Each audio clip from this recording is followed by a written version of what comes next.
Powered by Sports Interaction, Canada Sportsbook. Welcome back to Game Over Toronto on SDPN. Harnish and Armaan Bantaki here with you live tonight after the Leafs took on a tough Islanders team at home in Scotiabank Arena. We have a tough episode, a tough loss to kind of discuss, but a fantastic episode nonetheless. Make sure you share the podcast with all of your friends and message in the chat if you have any particular questions you want to ask our special guest. But before we go ahead and introduce him, we got to shout out our sponsor, Sports Interaction. Want to bet? You can do it at Sports Interaction, Canada Sportsbook.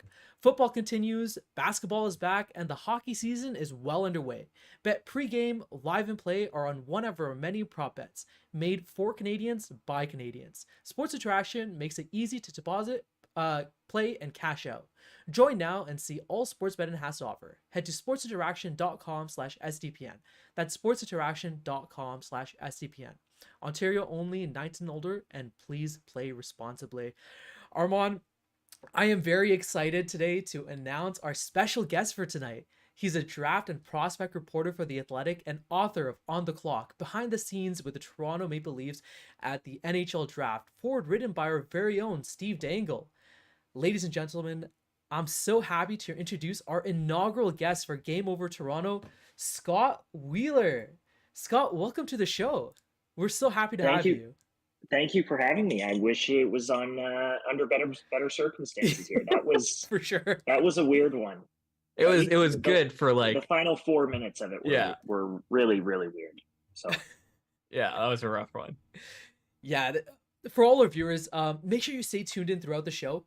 After we go through the game, we'll be asking Scott some questions about the book. So make sure you type in our chat if you have any particular questions you'd like to ask him about in regards to the book or as well as prospects.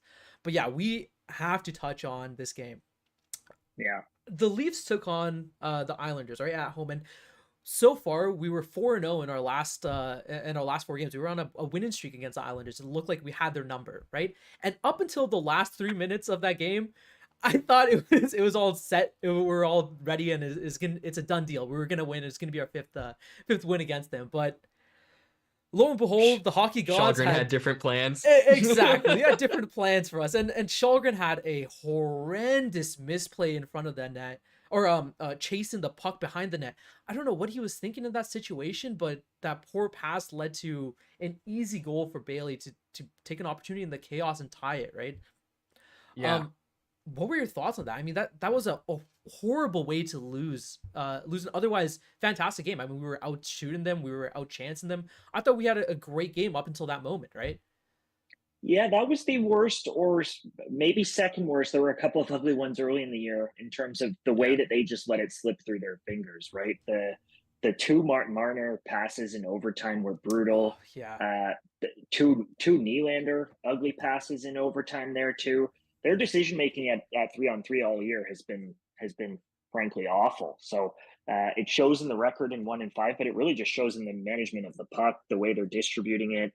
They just don't settle it down, and they seem to make a lot of cute little plays at the top of the offensive zone that are going the other way for odd man rushes, which really would be the very first thing that Sheldon Keefe is telling them in terms of puck management as far as 3-on-3 goes, would be the basics, which is there is one area on the ice between the dots and high in the offensive zone is the one area at 3-on-3 that you don't want to be mishandling or misplaying the puck. And between Marner and Nylander there, it was just an awkward sort of overtime yet again. And now suddenly they're 1 and 5 and 3-on-3. And it's really the difference between them being an upper echelon team so far this year and being a sort of middle of the pack, sort of bottom third of the playoffs team, right? So it's that was an odd way for them to give that one away, and it's been like that for the Leafs in a lot of their losses this year. A lot of games where they've outshot teams 3-2, right? We've seen that low 30s to low 20s shot total. That's been a pretty consistent thing, and credit to them all year long. But just that closing out game, those insurance goals, that's been their Achilles by and large this season, and it comes back to bite them again. Yeah, that's for sure. I mean, yeah, like you said, like 1 and 5, that's a huge point swing. That's a 10 points that you pretty much leave on the board, or 5 points in this case that you pretty much leave on the board. And that's a pretty big swing when you're 19 games into the season. And, I don't know what the issue is. Nylander, Marner, and Matthews are all superstars. They know how to pass the puck. So, do you think it's just an issue of them gripping the sticks a little too tight because of the record? Is that in their mind, or is it a situation where it's just, they're a little too casual and they're making plays that are, where they might be, they need to grip their stick a little tighter. They're not taking it seriously enough or something like that. Like, which side do you land on? Yeah, I think part of it is being a little too casual. They know better. Yeah. That's the bottom line. But it also just feels like as a team, they don't know how to take advantage of spacing and how to capitalize at 3-on-3. Like, it just feels almost like a systemic structural thing this season where there's a lot of swinging around the outside of the offensive zone.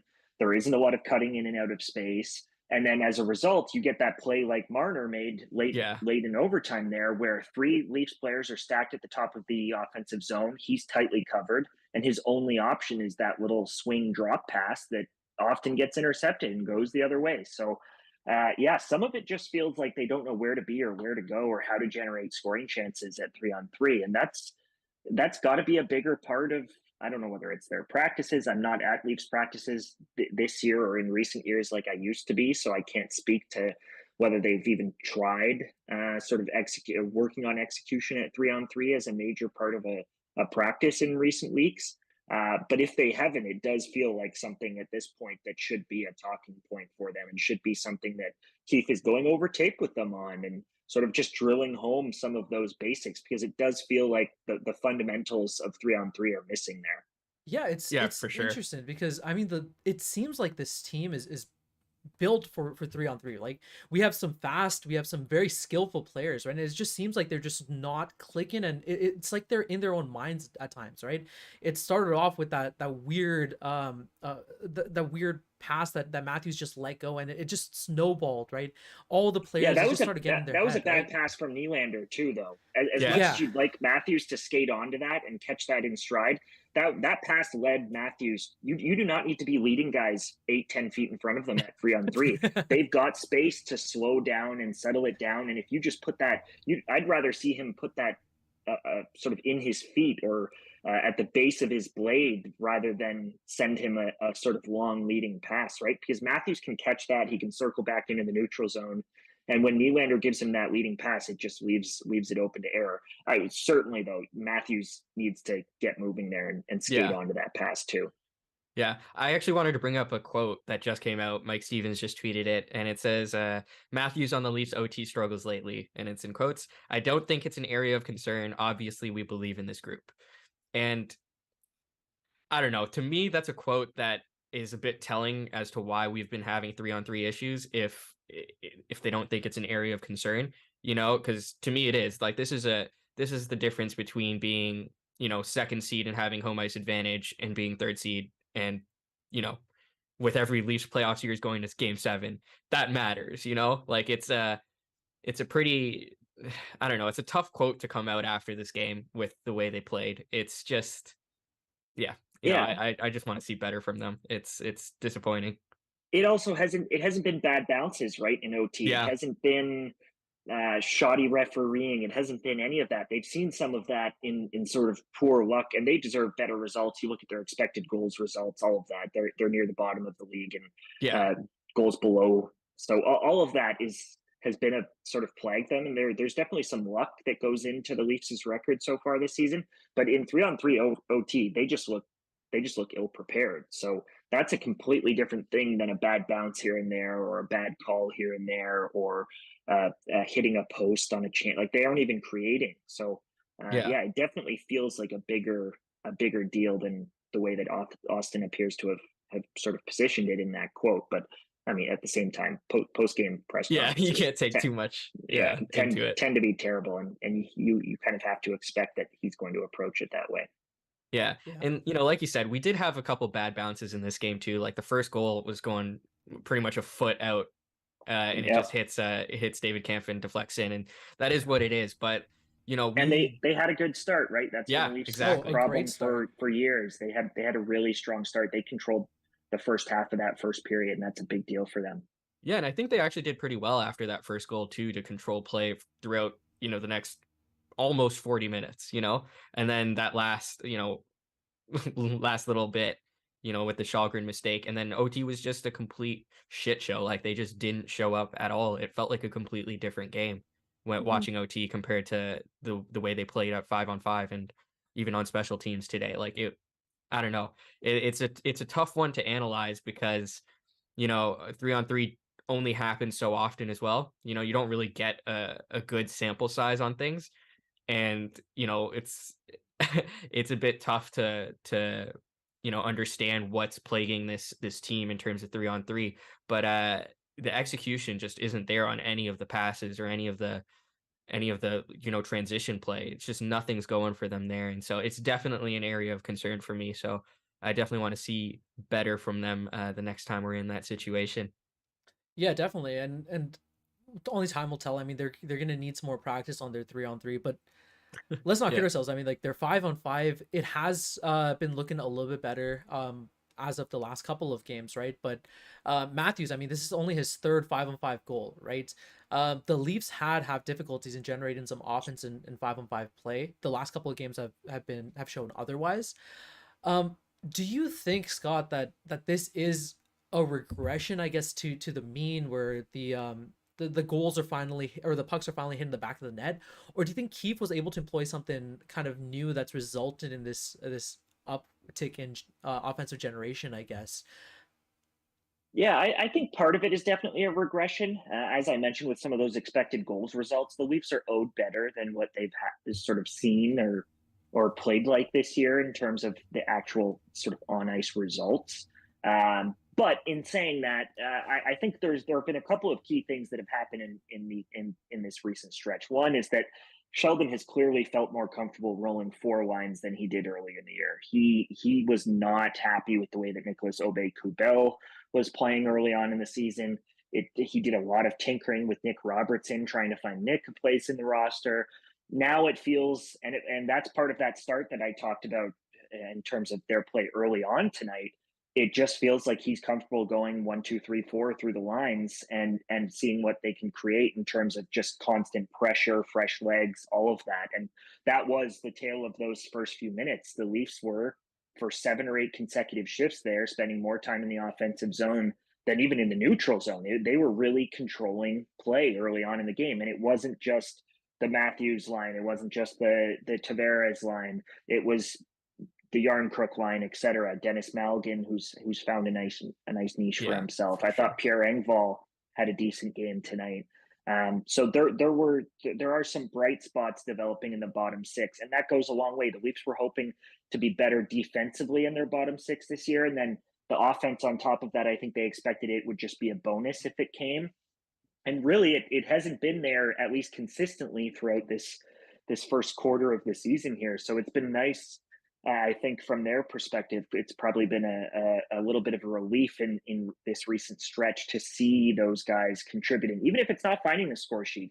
And we saw Yarncrook score the other night and that kind of a thing. But if you sort of scroll through the bottom sixes of the league and look at their scoring, they're still not actually producing at a particularly high clip on the whole this season.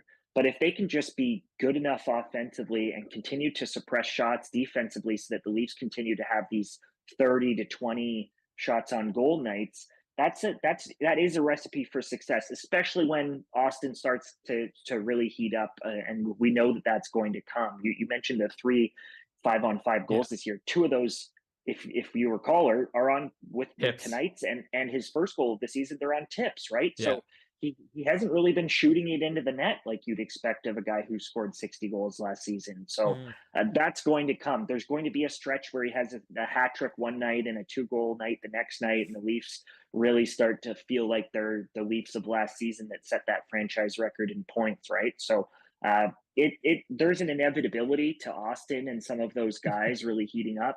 That I'm sure the Leafs love that they mentioned it on the broadcast tonight. I'm sure the Leafs love that they've got 4 20-point guys. But really, when you look at the sum of those 4 guys, you outside of Tavares and maybe Nylander, you could definitely make a case that that Mitch Marner, even on this point streak that he's been on, and Austin Matthews, that you'd almost expect them to produce more than they have, and to be on a projection for 100 points rather than 80 or 90 points, right? So if that catch up starts to happen, they'll be just fine. Now, do you think Yeah. that this is going to be a concern, I guess, if they end up on a lull, let's say later on in the season or heading into the playoffs even, right? We saw at times, I mean, Marner had bad playoffs, Matthews had some bad playoffs. Like we've seen issues where they're unable to just hit the gas and start clicking again, right? And it has been a pretty long stretch that Matthews has been playing under par to what we expect out of him, especially considering last year. Do you think this is a worrying trend that they're not able to, I guess, click right there, right then and there, and just try to right themselves? Yeah, there's definitely a little bit of that happens with this team. I think some of it is inevitable when you've got a salary structure like they do. Depth scoring is never going to be the strength, especially when they can't sort of retain guys like Zach Hyman and Ilya Mikheyev, and the projects that they bring in and then build up and have success with, but can't afford to re-sign. So they kind of hit the restart clock on the Dennis Malgins of the world, right? That's always going to be a tricky game for them to play. But I don't think it's necessarily a recipe for failure. I just think you're going to need them to get hot at the right time. You're going to need good health, and ultimately you're going to need good goaltending, which hasn't always been the case in the playoffs. And irrespective of whether all four of those guys are going, the Leafs still have it in them to be a dominant shift to shift team. I think Sheldon Keefe is a capable coach. That there are the pieces of the puzzle there, and I almost wonder whether it's a forward that they ought to go, sort of target at the deadline rather than a defenseman. We'll Yeah. see what happens with Morgan Riley and whether his absence from late in this game is cause for concern. Obviously, Jake Muzzin is a huge question mark. TJ Brody is going to get back eventually and be TJ Brody. I have no doubt about that. But if they need secondary scoring, maybe that's the incumbent sort of need that they ought to fill rather than going after another defenseman. I don't think they're going to be able to acquire a true top four anchor defenseman. Yeah. And is upgrading over a Rasmus Sandin or a Timothy Liljegren, for example, or a Justin Hall, is a minor upgrade over those guys going to take them further than adding another scoring piece who can be that secondary scorer that guys like Zach Hyman and Ilya Mikheyev were for them, right? So it'll be interesting to see how they approach the deadline, because so much of the talk in this city is always about the defense, especially now that it's playing in front of two goalies with question marks. And I almost wonder whether it's worth doubling down on scoring and playing to win games that way.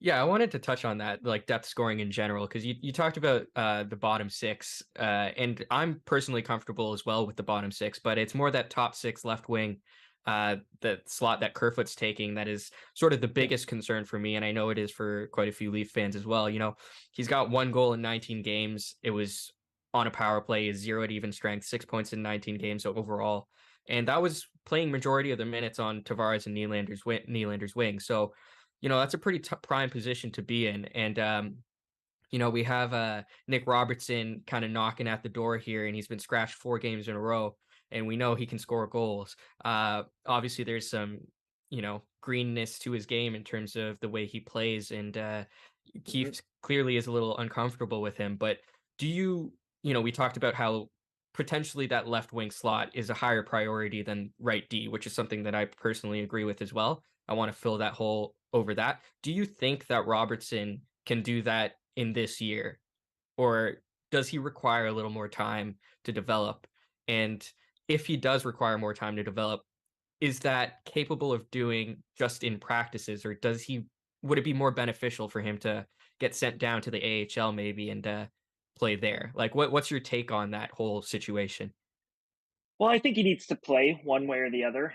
Eventually, push comes to shove, and he's got to be in games. It's easy to forget how young he is because of his late birthday. It feels, because he was drafted so long ago, like he's been around the Leafs for forever, and he's been a named prospect for a long time. And it's incumbent on him to take that next step and become that second line left winger that they've coveted.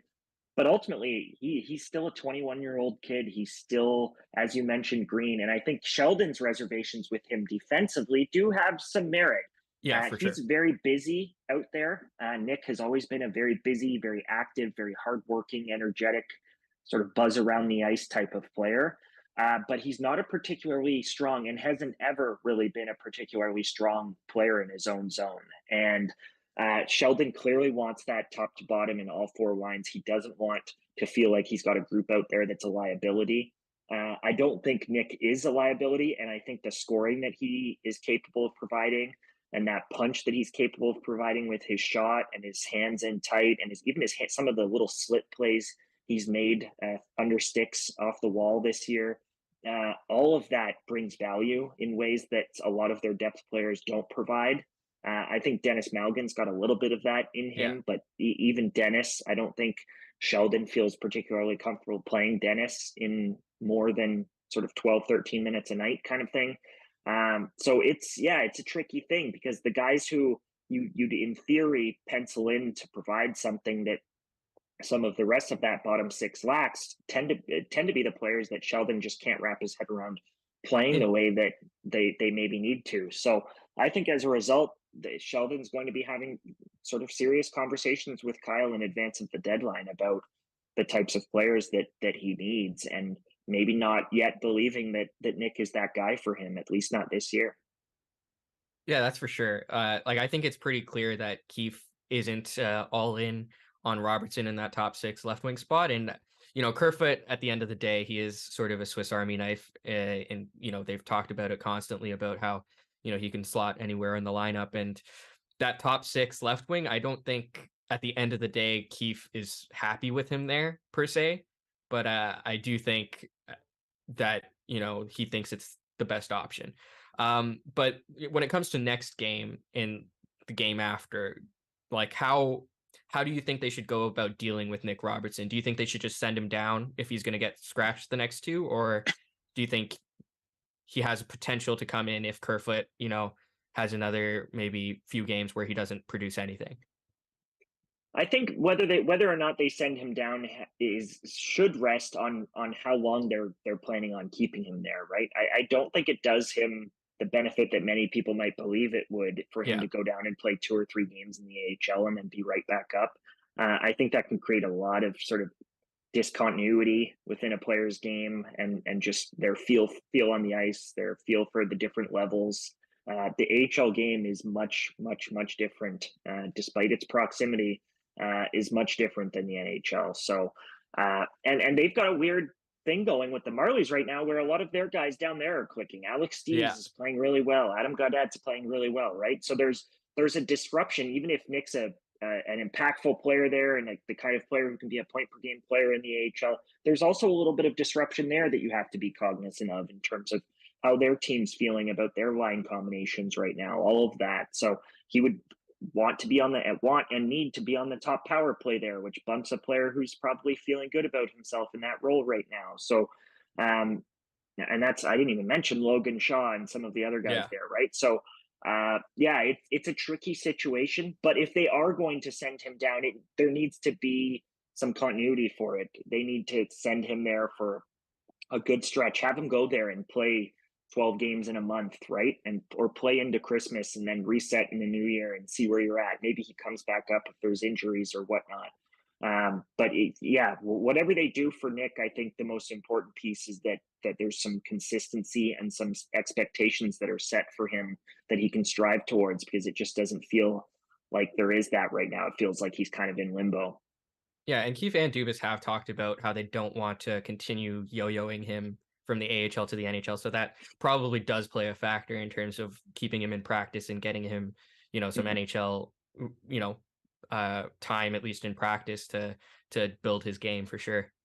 Yeah, exactly. It's going to be interesting to see how Keith kind of handles the situation. Obviously, you don't want to stunt a player's growth, right? Especially Robertson has shown decent upside as well, right? Um, but I guess before we move on to our next topic, I just wanted to give a quick shout out for the show. If you guys are liking the episode, make sure you click like, make sure you share, and we always want to hear from you. So tweet out at us. And for all of our other great shows, you can hit subscribe to get a notification for when we go live.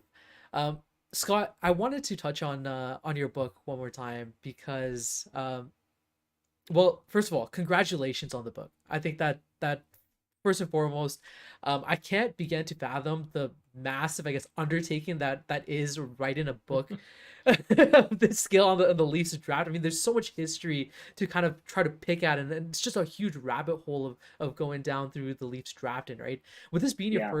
your first book, um, tell us a little bit about your experience, about the process of I guess gathering all this information, going through all the interviews, and just trying to research about this.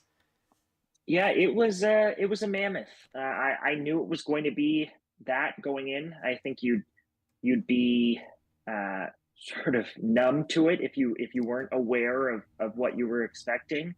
So I knew going into it that it was going to be a tall task. I was not doing it like many people do for a book where they take time off and the book is their only thing, right? I was working a full-time job at the Athletic.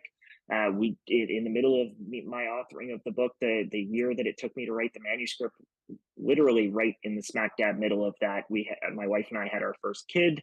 Our house flooded, so it was a bit of a shit show, if I'm being honest. It was a wild 12 months. The process of writing a book is typically 2 years, right? A year to write and then a year to edit. The editing happens mostly by other people. I chip into that process and contribute, and you go over the cover, and I had to secure someone like Steve to do the forward, and all of that had to happen in the second stage of the process. But it's really the first stage of the process that's difficult, and it was. As far as the actual book, it became 20 stories of behind the scenes. That's what it's about. It's truly about the title. It's not the complete history of the Leafs at the NHL draft. It's not every draft and every player. That was actually originally the way that the publisher pitched the book to me. But I really wanted it to be what I love doing, which is storytelling and sort of pulling back the curtain. And that's what it became. It became 50 plus interviews and 20 individual stories that start at the beginning and end at the pandemic draft. So you get the chronology of it, but really it'll skip from years to years and that kind of a thing. So it was amazing. Ended up speaking with old agents, general managers, scouts, players, the families of players, and really piecing together how these moves came together, how players were picked, and then how they were developed and brought to the Leafs. Wow, In I your mean, yeah, that's yeah, that sounds like a tall order. I mean, from all of your from the 20 stories that were showcased in the book, um, give us one of your I guess like favorite your favorite storyline that you outlined. Give us a little teaser of what we can expect in this book. Talk here, but one of probably my favorite story was the JFJ chapter. I sat down with JFJ, who's obviously a pretty polarizing person in this part of the world, and JFJ was great. Great in being defensive and owning up to his mistakes, but also great in pulling back the curtain and giving insight into what it's like to be a general manager, particularly of the Leafs at that time when things were so bad and they'd been so bad for so long, and then suddenly JFJ was the poster boy for that. So it was that was a fascinating conversation, and I think JFJ is a fascinating man that people know very little about when it's all said and done. For yeah, and sure. in your findings of like what different drafting philosophies happened, have you noticed a difference between, the trend of maybe doing a positional draft versus best player available? Has that shifted over time? And what would you say is the best draft philosophy? Because we've sort of seen that within Leafs drafting, even from as recent as like 2014 through 2017, in our later rounds compared to, how we've been drafting the past couple of years. Reality for the Leafs is that if and any honest overview of the Leafs history at the draft says that whenever they tried to draft for an identity or draft for a specific thing, they almost always performed poorly. So I think that is should be the basis for every team now, and I think the Leafs have come a long way that way, and I think that's part of the reason they've drafted better in the last decade than they had in any decade previously. But a big part of it is for a long time, Harold Ballard wanted his teams to be mean. Harold Ballard did not run an expansive scouting department. There were a handful of people who scouted players, mostly in Ontario. They would drive to Belleville or they would drive to Peterborough. And that's how they scouted players. They weren't scouting in Europe. They weren't scouting in the United States, even the college ranks there for a long time when other teams were. And they wanted to draft the Tiger Williams, the Ty Domies, and they found success with those players specifically. But there were a lot of players between Tiger Williams and Ty Domi where they were drafting guys to come in and beat people up. That was the focus, and they wanted to be meaner and they wanted to be physical, and that's the kind of hockey that Harold liked to watch. So that's the kind of hockey player he went out and told everybody to go after. Yeah. And it meant that the Leafs were for a long time, an abysmal drafting team. And there were obviously success stories in there. Guys like Lanny and Andrew Chuck and all along the way, the Leafs had some really great success stories, and they wouldn't be the Leafs if they didn't. But by and large, for a long time, it was lean, and that was one of the big things I learned about in the book. There's a chapter on that, the infamous Belleville Bulls draft, where they drafted 3 players in the first round with 3 first-round picks, all from the Belleville Bulls. Oh, and I spoke to all of the people who were a part of that, the players, the head coach of that Belleville Bulls team, who's now a scout in the NHL, coincidentally, Gord Stellick, who was the GM at the time. And the truth is they were just getting in the car every Wednesday night, because the Bulls tended to be the only team that played on Wednesday nights in the OHL, and those were the games they were most often going to, and they had a favorite pub there, and it just became a routine. And that's the reality of it for the Leafs for a long time. It just wasn't scouting wasn't a serious part of the way that they wanted to build their team. And we know now, obviously, with player development, the massive amateur scouting department that the Leafs have, the sports science piece of the puzzle, guys like Adam Nicholas that have rolled through, and Darryl Belfry that have rolled through, skills people, right? It's a huge thing to them. They spend millions and millions and millions of dollars every year off the ice on finding players and then bringing them along. So it's changed a lot over the years. So one thing I wanted to ask you is, you mentioned how scouting has come a long way. There's a lot of investment that's being put into scouting, right? But goalies continue to be a tough position to draft for, right? So I guess how do you evaluate successful candidates for goalies, whether it's the draft or whether you're picking them up in the trade deadline or in the off season? Yeah, for me, in the work I do at The Athletic, away from the storytelling and away from the book, drafting and sort of building my lists out as far as goalies go is a very, very tricky thing. I rely much more on others for that stuff. I feel like I have a really good gauge of forwards and defensemen and what makes a good NHL forward and how they're being drafted and developed, and how to identify them, especially forwards. Defensemen are a little bit trickier just by nature because of the way that the position is played. But goalies are a whole different ball game. Right? Yeah. I had Spencer Knight ranked in the second round when he was drafted in the early first round, right? Yeah. I was a big believer in Jesper Wallstedt and not a big believer in Sebastian Cossa. And I've tended to like the smaller goalies who often flail out, but also often become Dustin Wolf or Devin Levi, who are about to break into the league and be legitimate NHL goaltenders at 5'11", 6 feet tall, right? So it's a weird business. There are pendulums in terms of the way that teams draft goalies as well. For a long time, teams were quite comfortable drafting the agile, athletic, maybe smaller, sort of 6'1" goalie, right? The Marc-Andre Fleury's, the Jonathan Quicks, those guys who really relied on their explosiveness post to post. Now, increasingly, teams are looking for the big guys, right? The Freddie Andersons, the Devin Dubnyks of the game, the Ben Bishops of the game that have come in and played a blocking style that fills the net. So that part of it has changed a lot, and it still remains, without question, in all of professional sports, one of the most difficult positions to scout for. You could ask a goalie coach, you could ask Marty Brodeur, Patrick Waugh, Dominic Hasek the same question. They would give you the same answer. Even guys who are geniuses on that side of the sport, who've lived that side of the sport, they go into rinks and find it extremely difficult to project forward what that goalie is going to look like at age 25, 26 in the NHL.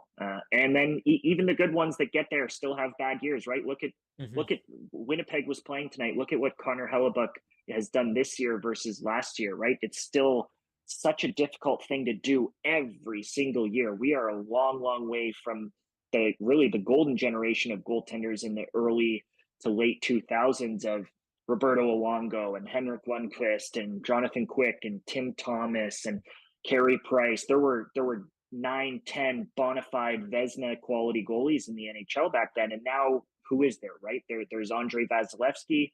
There's hopefully Shesterkin if he can continue to perform at the level he's performed at. And maybe there's Connor Hellebuck, who didn't even look like that last year. So it's increasingly a shrinking list in terms of the quality of the goaltenders in today's game. And on the flip side, the forwards, I think, deserve a lot of credit for how talented they now are. Yeah, that's for sure. Would you throw Sorokin on that list, given that we just faced the Islanders? Because he's one that I think is definitely, after these past 2 seasons, kind of going off the goalie charts there. He's a phenomenal talent. He's been playing really well this season as well. Yeah, Sorokin's a stud, and I don't want to be the revisionist who pats himself on the back, but when everybody was talking last year about Thatcher Demko, I kept pounding the Sorokin table, and I truly do believe that if there's going to be a goaltender, and that's not just with Demko's struggles early on this year. I actually think Demko's a fabulous goalie, but Sorokin looks legit. He's just there are no holes when he's in the net. It almost never feels like he moves too much. I think the biggest problem a lot of goalies in today's NHL face is just that they're way too active in the night. I think Eric Shalgren can be suspect of that.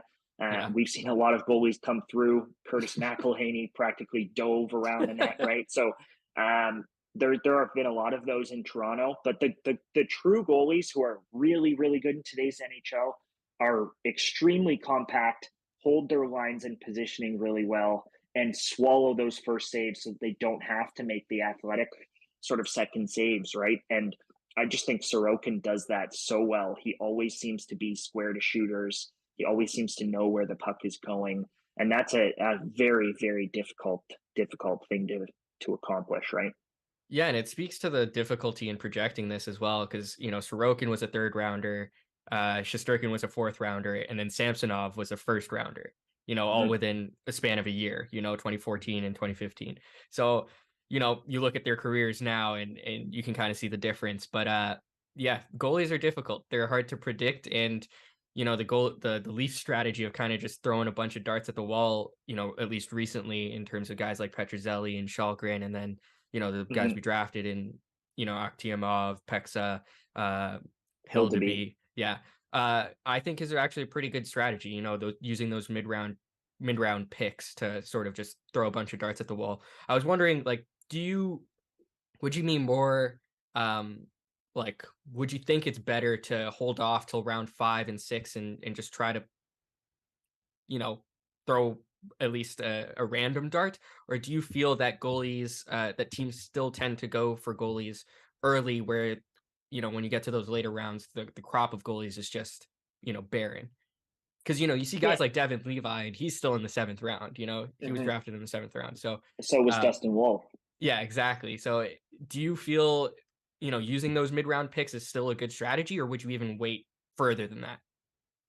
I don't think you ever need to sort of box yourself into one or the other. I think certainly there is value to be found in rounds 5, 6, 7 on goaltenders. We've seen that over the years. How often did people talk about Pecorine, right? Like it became an every single broadcast mention. And part of that I actually think got carried away into this belief that you didn't need to draft goalies high and that goalies in terms of star prospects weren't at a premium, when the reality is, at any point in NHL history, if you look at the makeup of the 31 or 30 or 32 starting goalies in the NHL, the vast majority of them are taken in rounds 1 and 2, even still. So there's still a reason that those kids rise to the top.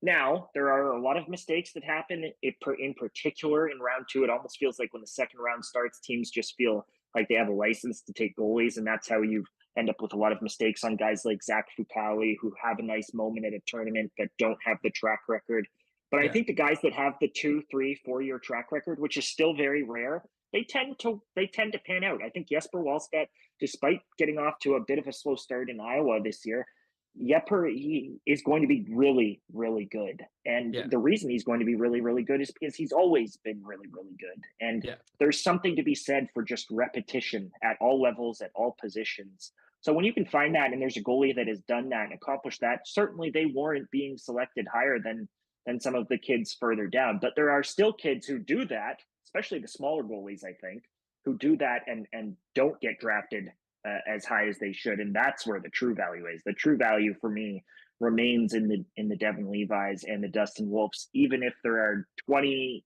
chief amateur scouts with NHL clubs who believe you shouldn't be drafting 6 foot or under goaltenders. Yeah. And do you think there's still a size draft inefficiency that still gets exploited? You see guys like Cole Caulfield sort of drop to 15, and Nick Robertson, who you had much higher than where he was drafted at 53. Mm-hmm. Do you still think the smaller player tends to fall more than he should, or do you think that's seen in a correction?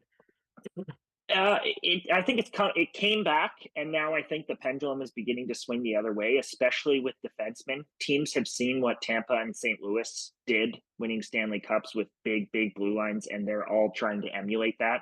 I actually think the teams that in this moment, as teams try to emulate that, the teams that go a little bit in the other direction are going to make hay, because when the pendulum swings at the draft, it's almost always a few years behind. I think what happens at the draft is a delay of what's happening at the NHL level. And as a result, the draft just is constantly playing catch up. So I think as teams get their heart set on, oh, we have to take the 6'3", 6'4" defender, you're going to increasingly see guys like Wayne Hudson, guys like Olen Zellweger, some of the better D prospects that continue to come through the draft who are a little bit undersized.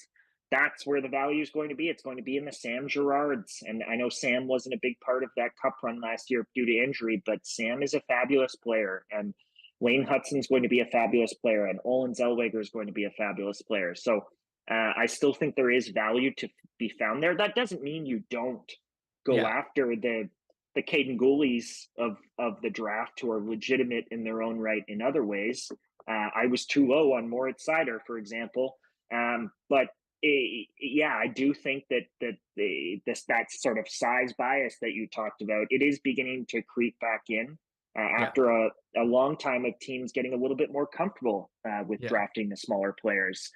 But it's always going to be there. I think you're always going to have the Alex DeBrincats, the Cole Caulfields. Last year's draft, who were the fallers, right? It was the small wingers. It was Jonathan Lekkerimaki. It was Joakim Kemmel, right? Those were the guys with the talent who tended to slip. Now, there could be an argument made that both Lekkerimaki and Kemmel haven't had great years, so maybe that fall was warranted. But it's still just thematically, I think it speaks to the way that people are thinking about small wingers in particular, and definitely about small defensemen. And do you feel that way about, let's say, oversized forwards? Like, I'm thinking of a guy like Soderblom, where he's like 6'8", falls to round 6. Do people just see him as he's too big to have hands or skill, like have that skill, and they just see him as this like, oh, he's just going to be a power forward?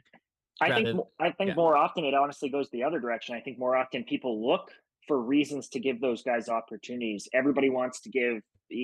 Forget Soderblom. Soderblom's a unicorn with the way that he handles the puck, but the Michael Rasmussen pick to Detroit in recent memory, the Samuel Hellenius pick to the Los Angeles Kings in recent memory, there is a huge appetite to draft those 6'5", 6'6" forwards. And the actual reality is that there aren't many of them in the league, if any, on a given night, right? The Brian Boyles of the world are a sort of dying breed. And even below that, certainly at the sort of 6'3", 6'4" level, you've got the Mikko Rantanens, the Evgeny Malkins, those guys. The Blake Wheeler was great for a long time. Those guys did exist. Kevin Hayes. But above that, in that sort of stratosphere above that, where everybody thinks they're the only team that's getting that player when they draft one of those guys almost never, ever make it. And Soderblom is a pretty rare case, I would argue. Yeah. Let's shift our focus a little bit about to back to the Leafs, right? Dubas has been at the helm for our draft over the last 4 seasons, right? And the Leafs have they've traded quite a bit of our draft picks away, right? And we've really had to rely on the later half of the draft to find some gems in the rough, right? Apart from the 2020 draft where we had like 12 picks or whatever. But how do you think Dubas has done apart from the Matthew Nyes of the world or the Nicholas Robertsons in the latter rounds of draft? How do you think Dubas has done in those situations? I think they've drafted pretty well. I think even if a lot of those guys don't make it, they're getting better results out of a lot of their players that they've drafted in that sort of 4 to 7 range than a lot of clubs are getting nowadays. Even in players like Nick Abruzzese, who's having a decent year and was obviously a star in college and played at the Olympic team, that's good value. Whether he makes it or not, and whether he becomes a full-time player or not, if he's a top AHL player and was a top player at all of the levels that he played at below that, that's a good go at a pick like that. So there have been a lot of players that fit into that mold. Ryan Tverberg, Yeah. I got a chapter on him in the book. Fascinating story. It's the final chapter in the book about the pandemic draft and how the Leafs were identifying players, and specifically how they drafted with their last pick of that draft, drafted Tverberg, who'd had the weirdest year you could possibly imagine, and whose dad was literally sending tape of that he was filming himself to the Leafs front office to try and get them to draft him, kind of thing. So yeah, those picks they've done well. Tverberg's a very, very good college hockey player at this point, and in a 7th round pick, becoming a leading scorer at a program like UConn, which is kind of a middle of the pack program, although they're at top of the pack program this year. They're one of the better ranked teams in the country. Those picks have done reasonably well. So certainly, I don't think they are the issue with the Leafs prospect pool not being one of the better prospect pools in the league. I think the bigger issue is just that they've traded so many picks. Right? It was the Seth Jarvis pick as a means to get rid of Patrick Marleau's contract. Right?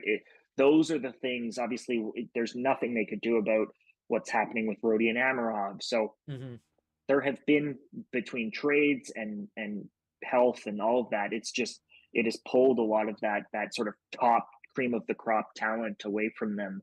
But even in Matt Nyes and Robertson, obviously, who you guys mentioned, those aren't the late round picks, but those both look like good picks. So at least in the ranges that they were taken. So I think Kyle and this group has done a reasonably good job at finding talent.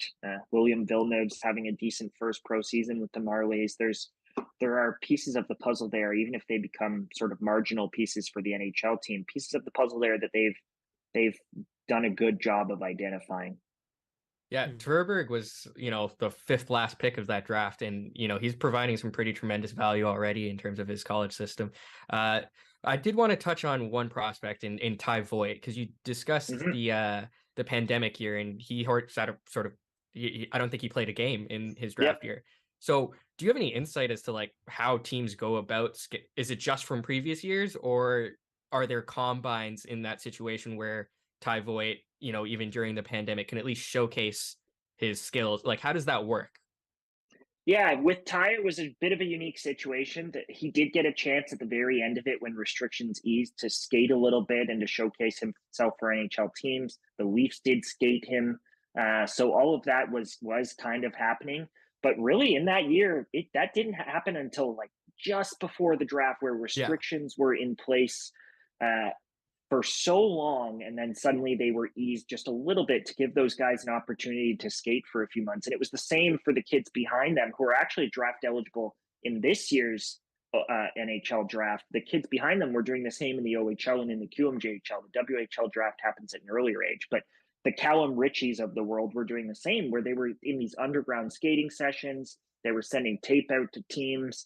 That was the process for players like Callum Ritchie in the OHL, or Ty Voigt in advance of the Leafs picking him. And Ty's another kid that, whether he makes it or not, he looks like the kind of guy who might become at his ceiling a good quadruple A guy, right? Like, your hope for Ty Voigt is that he becomes kind of that Nick Patan type, the player who's dominant at lower levels, who maybe with the right opportunity strikes gold and figures it out in the NHL. But maybe he doesn't, and he just becomes a bit of a tweener. And I mean, Patan's played for several different NHL teams, and he's still sort of kicking around as a 13th forward. And every organization needs those 13th, 14th forwards to call up and inject into the lineup and potentially even play on a power play. Even if Voigt is a marginal NHLer, I expect that he'll be a PP2 guy, right? That's kind of what you imagine for a player like Voigt. And this year, if he makes the U.S. World Junior team, which I think is about a coin flip, that would be great for him as well, just as a showcase, and so that people start to familiarize themselves with his game, because he's obviously one of the best forwards this year in the OHL. He's been one of the OHL's leading scorers. He's really the driver on that team in Sarnia, and now he's got an opportunity to work his way on. I expect for sure he'll be a camp invite to Plymouth for the selection camp for USA Hockey, and then I think he'll be given a real opportunity to make that team as kind of a depth winger. So Ty's another one that, again, just good value, whether he makes it or not. I think they've got a good pick there. There are a lot of kids that were drafted around Ty and around Abruzzese and around Tverberg in those drafts who are nothing prospects at this point, right? And Ty continues to progress, so that's all you can hope for. Okay. And one last question, just a quick rapid fire. What is, or who is your favorite Leafs prospect outside of of the first 3 rounds that we have in our system still? I hate to go back to a kid that we just talked about, but I really like Tverberg. Okay. I'm not sure if he's going to make it, but I think he's going to be a good AHL playmaker. And I think they're going to sign him when he's done at UConn. He's already, because he's a local Toronto kid, he's already sort of ingratiated himself into the Leafs organization. He skates with them every summer. He's around guys like Marner and all of the locals. Before that, he was around Travis Dermott, right before Dermott moved on, and Jake Muzzin skates in the area with him, and he's playing ultimate frisbee with those guys in the summer. And so that some of that has already started to happen, where I think the Leafs view him, even if they haven't been able to get him into a training camp because he's a college athlete. I think they view him as a piece of the puzzle long term, even if it's not potentially as an NHLer. So I think he just has to keep playing like he has, and he's a hardworking sort of skill winger, and the Leafs love the hardworking skill wingers. So and their fans also tend to respond to that type of a player. So he's got a good thing going for him, and I'm a fan of the way that he plays. Perfect. All right, well, that's gonna do it here with us on Game Over Toronto. Scott, give us a shout out for the book. Give us a shout out for where everyone can come find you and catch some more from you. Yeah, On the Clock, behind the scenes with the Toronto Maple Leafs at the NHL draft. It's available in every Chapters, Indigo, or Coles in Ontario. If you're from around these parts, if you're not, it probably might still be in your local bookstore, but definitely on Amazon. And if you're doing some Black Friday or Christmas shopping this week, I promise you, the Leafs fan or hockey junkie in your life will love it. Perfect. Yeah, that's gonna do it here with us. Thank you everyone for watching. Thank you, Scott, for again coming on. It was great having you as our inaugural guest. So Thanks, yeah, guys. appreciate it. All right, that's gonna do it from us. We'll see you guys next episode. Bye.